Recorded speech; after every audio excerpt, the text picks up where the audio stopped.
Assalamualaikum warahmatullahi wabarakatuh. Perkenalkan, nama saya Abdul Sulaiman Santoso dengan NIM 22650060. Di sini kita akan lanjut membahas mereview materi yang dikirimkan. Di sini protokol keamanan jaringan komputer.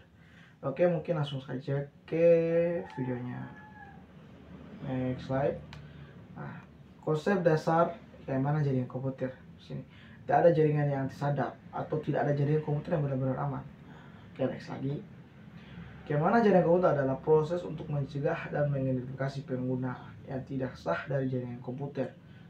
Tujuan dari keamanan jaringan komputer adalah untuk mengantisipasi risiko tujuan komputer berupa untuk ancaman fisik maupun logik baik langsung ataupun tidak langsung yang mengganggu aktivitas yang sedang berlangsung dalam jaringan komputer. Next lagi. Yang satu, tembok pengaman, baik secara fisik maupun maya, yang ditempatkan di antara piranti layan pengguna jaringan, yang bisa saja digunakan serta oleh orang-orang yang dapat berbuat jahat. Kemudian, dua, rencana pengamanan, yang akan diimplementasikan bersama dengan user lainnya untuk menjaga agar sistem tidak bisa ditembus dari luar. Kemudian, ada fisik, ada pencurian hardware atau perangkat jaringan, ada kerusakan pada komputer dengan perangkat jaringan, ada wire trapping, ada bencana alam. Kemudian ada logi itu kerusakan pada sistem operasi atau aplikasi, virus, sniffing.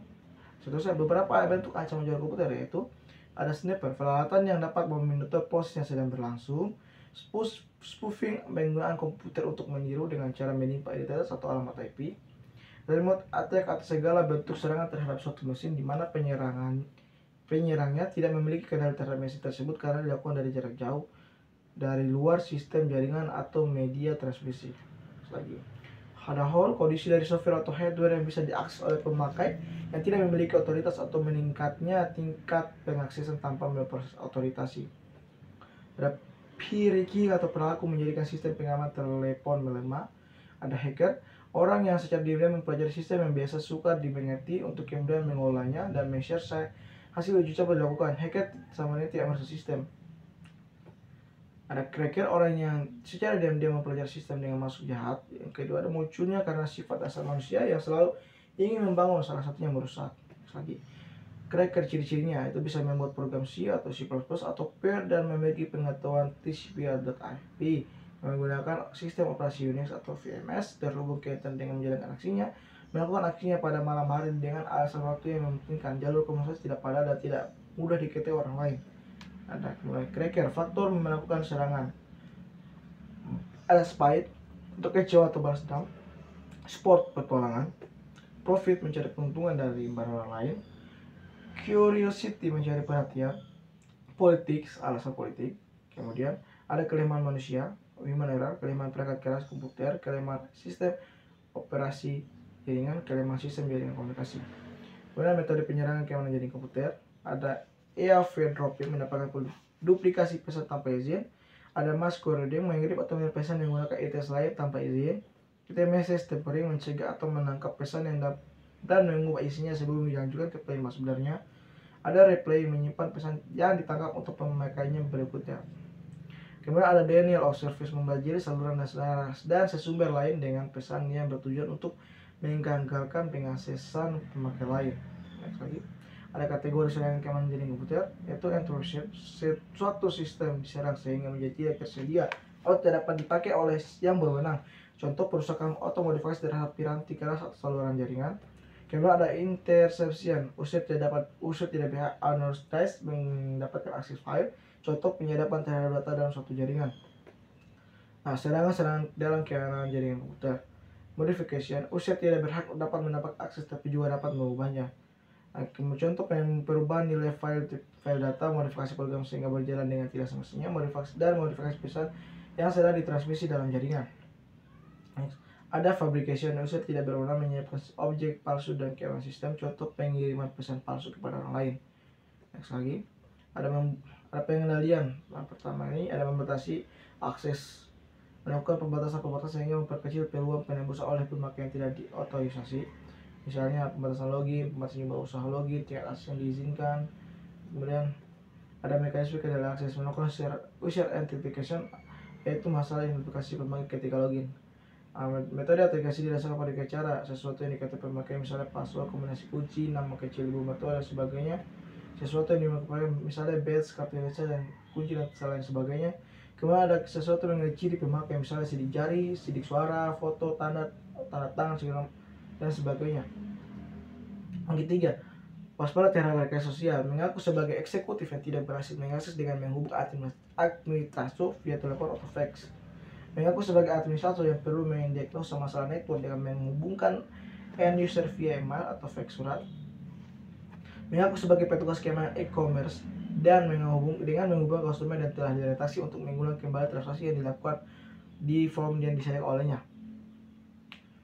Next lagi, ada pencurian surat atau password, penyuapan dan kekerasan. Lagi, sini ada keempat, membedakan sumber daya internal dan eksternal. Pertama, memanfaatkan teknologi firewall yang memisahkan network internal dengan network eksternal dengan rule tertentu. Kemudian ada 5, sistem aplikasi user. Sistem aplikasi user ada proses penentuan identitas dari seseorang yang sebenarnya, diperlukan untuk menjaga keutuhan, integriti, dan keamanan security data.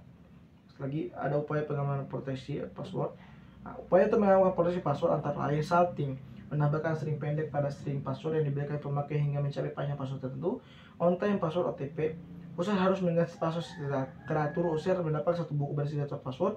Setelah melakukan login, user menggunakan password berikut yang terdapat secara password. Menggunakan tantangan tanggapan, challenge response. User diberi kebebasan memilih satu algoritma, misalnya X3. Ketika user login, komputer menuliskan di angka layar 3. Dalam kasus ini, user mengetik angka 27 agar login berhasil. Algoritma dapat berbeda di pagi, sore, siang, hari berbeda, dari terminal yang berbeda, dan seterusnya. Next lagi. Satu daftar panjang pertanyaan dan jawaban. Variasi terhadap password adalah mengharuskan pemakai memberi satu daftar pertanyaan panjang dan jawabannya. Kemudian ada pertanyaan berikut, misalnya, siapa nama mertua Abang Agus? Contohnya itu apa yang diajarkan Ibu Astri waktu SD, film animasi apa yang disukai oleh Anda pada pasangan hidup Anda. Itu seperti contohnya. Next lagi. Pada saat login, peserta memilih salah satu pertanyaan secara acak, menanyakan keyword dan memeriksa jawaban yang diberikan. Baik, contoh-contoh output aplikasi user. Sini ada short access atau executive encryption, SKB core atau password authentication protocol PHP, chainless headset atau tinggal protokol CHP, remote authentication dia in user service atau radius, dan terminal access control system (TACS). Next lagi, pengendalian kedua, yaitu ada 2 cara melindungi aset organisasi dari jaringan komputer, yaitu secara administratif atau fisik dengan membuat rencana gabungan terhadap bencana, program penyaringan calon pegawai sistem informasi, program pelatihan user dan kebijakan akses network, secara teknis dengan menggunakan firewall dan membentuk VPN. Sini konsep firewall. Firewall adalah sistem atau sekelompok sistem yang menetapkan kebijakan kendali antara akses 2 jaringan. Kemudian ada secara prinsip, firewall dapat dianggap sebagai sepasang mekanisme. 1. Memblok lalu lintas, 2. Mengizinkan lalu lintas dari jaringan. Kemudian firewall digunakan untuk melindungi jaringan Anda dari serangan jaringan pihak luar. Kemudian firewall tidak dapat melindungi dari serangan yang tidak memiliki firewall, serangan dari seseorang yang berada dalam jaringan Anda, serta dari program-program aplikasi yang terus dengan buruk. Secara konsep terdapat 2 macam firewall, yaitu network level dan application level. Sini network level berdasarkan pada keputusan mereka pada alamat sumber atau alamat tujuan dengan port yang terdapat dalam setiap paket IP. Application level biasanya adalah host yang berjalan sebagai proxy server yang tidak mengizinkan lalu lintas jaringan melakukan login, auditing yang lalu lintas dan yang melaluinya. Kemudian istilah firewall, bagaimana jaringan komputer, host suatu sistem komputer yang terhubung pada suatu network. Kemudian ada base station host, sistem komputer yang harus memiliki tingkat security yang tinggi. Kemudian mengapa? Karena sistem ini rawan sekali terhadap serangan hacker dan cracker, karena biasanya mesin diekspos ke network luar negeri, network luar internet, dan mencoba titik koma utama pada user dari network. Kemudian ada paket filtering, aksi atau suatu alat atau device untuk mengatur secara selektif alur data yang melintas suatu network. 2. Dapat memblok dan memperbolehkan satu paket data yang melintas network tersebut sesuai dengan kebijaksanaan alur data yang digunakan atau security policy. Next lagi, perimeter network atau DMZ. Suatu network tambahan terdapat di antara network yang dilindungi dengan network eksternal untuk menyediakan layer tambahan dari suatu sistem keamanan. Lagi, sini ada keuntungan firewall. Next. Fokus dari segala kebutuhan sekuritas karena merupakan suatu titik tempat keluar masuk ke trafik internet pada satu jaringan. Kemudian dapat menerapkan suatu kebijakan sekuritas. Tidak semua servis di internet aman digunakan, sehingga firewall berfungsi sebagai penjaga untuk menguasai servis-servis mana yang dapat digunakan untuk menuju dan meninggalkan suatu network. dapat mencatat segala aktivitas yang berkaitan dengan alur data secara efisien, kemudian dapat digunakan untuk membatasi penggunaan sumber daya informasi. Di sini paket filtering adalah router yang digunakan router yang melakukan routing paket antara external network secara selektif sesuai dengan security policy yang digunakan pada network tersebut. Kemudian informasi yang digunakan pengisi paket tersebut adalah IP address, IP tujuan, protokol, TCP/IP, ODP atau EMC, port TCP atau ODP asal, dan port TCP atau ODP tujuan. Nah, sini sebagai klasifikasi desain. Nah, sini bisa dilihat paket filtering router dari internet ke paket filtering router, terus ke security perimeter jaringan lokal. Next lagi. Contoh routing paket selektif dengan secure router. Nah, semua koneksi dan sistem yang menuju internet dapat diblokade kecuali satu koneksi SMTP. Memperolehkan service email dan file protokol FTP, tetapi memblok service-service berbahaya seperti trivial file transfer protokol, X-Window, remote procedure call atau RCP, dan service login, RSH, RCP, dan lain-lain. Lagi. Keuntungan paket filtering screen router bersifat transparan dan implementasi relatif lebih murah dibanding metode firewall lain-lain. Lalu kekurangan paket filtering atau screen router, tingkat keamanan masih rendah, masih memungkinkan adanya IP spoofing, tidak ada screening pada layar di atas network layer. Ada aplikasi level gateway, proxy service. Proxy merupakan perantara antara internet lokal dan eksternal network internet. Proxy service merupakan aplikasi spesifik atau program server yang dijalankan pada mesin firewall. Program ini mengambil user request untuk internet service seperti FTP, Telnet, HTTP, dan meneruskannya bergantung pada security policy ke host yang dituju. Hasilnya seperti jadi gambarnya. Jaringan local insert connection, FTP, HTTP, offline connection, offset host, seperti itu contohnya. Keuntungan dari sistem proxy. Tingkat keamanan lebih baik daripada screen router, deteksi paket dilakukan sampai pada layer aplikasi. Kekurangannya, performanya lebih rendah daripada screen router karena terjadi penambahan daripada paket yang dikirim.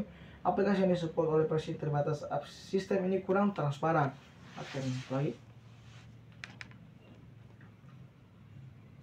Circuit level gateway. Circuit level gateway merupakan sistem yang berdiri sendiri atau fungsi khusus terbentuk dari TCP application level gateway.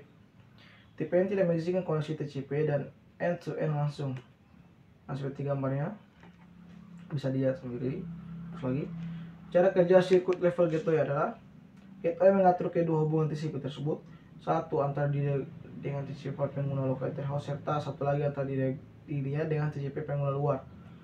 Nah, saat dua buah hubungan terlaksana, gateway akan menyerahkan TCP segmen dari satu hubungan ke lainnya tanpa memeriksasinya. Kemudian fungsi pengamanannya tetap pada penentuan hubungan mana yang diizinkan. Kemudian ada arsitektur dua Homet House Gateway atau DHG. Sistem DHG menggunakan sebuah komputer yang paling sedikit dua network interface. Interface pertama dihubungkan dengan jaringan internet yang lainnya dengan internet. Dua Hotmail host berfungsi sebagai bastion host atau founder terdepan bagian terpenting dalam firewall. Nah, seperti yang jelasnya, arsitektur dalam firewall jaringan lokal bastion host ke internet atau sebaliknya. Screen host gateway atau SCG. Teknologi pada topologi SHG, fungsi firewall dilakukan pada sebuah screen router pada bastion host. Router ini dapat dikonfigurasi sedemikian hingga akan menolak suatu trafik kecuali tujuan bastion host, sedangkan pada trafik internet tidak dilakukan pembatasan. Dengan cara ini, setiap client service pada jaringan internet dapat menggunakan fasilitas komunikasi standar dengan internet tanpa harus melalui proxy. Nah, seperti ini contohnya.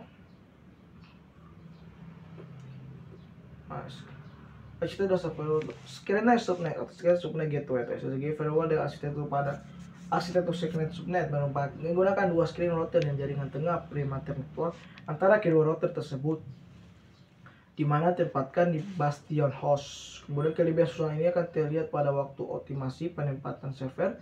Nah, seperti gambarnya bisa dilihat. Oke, next lagi. Nah, sini konsep VPN, Virtual Private Network, VPN atau jaringan pribadi maya dengan penjaringan private network. Private network VPN pada umumnya di mana satu jaringan komputer, satu lembaga atau satu perusahaan suatu daerah atau negara terhubung dengan jaringan komputer dan satu grup perusahaan yang sama daerah tersebut dengan daerah lainnya. Nah, perbedaan hanya pada media penghubungan terjaringan, yaitu pada VPN media penghubungan perusahaan grup sendiri, pada VPN terdapat penghubung adalah jaringan publik seperti internet. Nah, cara membentuk VPN tunneling. VPN dibuat dengan satu tunnel atau lorong di mana jaringan publik untuk menghubungkan jaringan satu dengan jaringan lainnya dan satu grup atau perusahaan yang ingin membangun VPN tersebut. Seluruh komunikasi data antar jaringan pribadi akan melalui tunnel ini, sehingga orang atau user dari jaringan publik yang tidak memiliki izin untuk masuk tidak akan mampu menyadap, mengacak, atau mencuri data yang melintasi tunnel ini. Kemudian ada beberapa metode tunneling yang umum, di antaranya IPX to IP tunneling, PPP to IP tunneling, kemudian IPX to tunneling. IPX to IP tunneling biasa digunakan dalam jaringan VPN novel network. Jadi dua jaringan novel terpisah akan tetap dapat saling melakukan komunikasi data melalui jaringan publik internet melalui tunnel ini tanpa khawatir ada gangguan pihak ketiga yang mengganggu atau mencuri data. Kemudian pada IPX to IP tunneling, paket data dengan protokol IP standar protokol akan dibungkus terlebih dahulu pada protokol IP sehingga dapat melalui tunnel pada jaringan publik internet. PPP to IP tunneling sama halnya PPP to IP tunneling, di mana PPP protokol ini dienkapsulasi oleh IP protokol. Sini ada beberapa vendor hardware router seperti Cosiva, Byneto sudah menambahkan VPN tunneling pada mereka. Hasilnya firewall, IP heading atau mapping, kemampuan mengubah IP address dalam jaringan dipetakan atau ditransaksikan ke suatu IP baru. Dengan demikian IP address dalam jaringan tidak akan dikenali di internet. Kemudian ada privilege limitation. Kita dapat membatasi para user dan jaringan sesuai dengan otoritas suatu hak yang diberikan kepadanya. Misalnya user A hanya boleh mengakses homepage, sedangkan user boleh mengakses homepage, email, dan news. Next lagi. Access limitation. Kita dapat membatasi para user dalam jaringan hanya untuk mengakses ke alamat tertentu di internet di luar dari jaringan kita. Kemudian set limitation, kadang-kadang kita masih memperbolehkan seseorang luar untuk mengakses informasi tersedia dalam satu komputer, misalnya web server dalam jaringan kita. Sehingga itu tidak diperbolehkan untuk memang sama sekali tidak diizinkan untuk mengakses seluruh komputer yang dihubungkan ke jaringan kita. Nah, password dan enkripsi autentikasi. Berapa user di luar jaringan memang izinkan untuk masuk ke jaringan, kita harus mengakses data sebagainya. Dengan terlebih dahulu harus memasukkan password khusus yang sudah terenkripsi. Nah, mungkin untuk penjelasan materi ini saya cukup sampai sini. Maaf jika masih banyak salah-salah kata. Saya ucapkan wabillahi taufiq wal hidayah. Wassalamualaikum warahmatullahi wabarakatuh.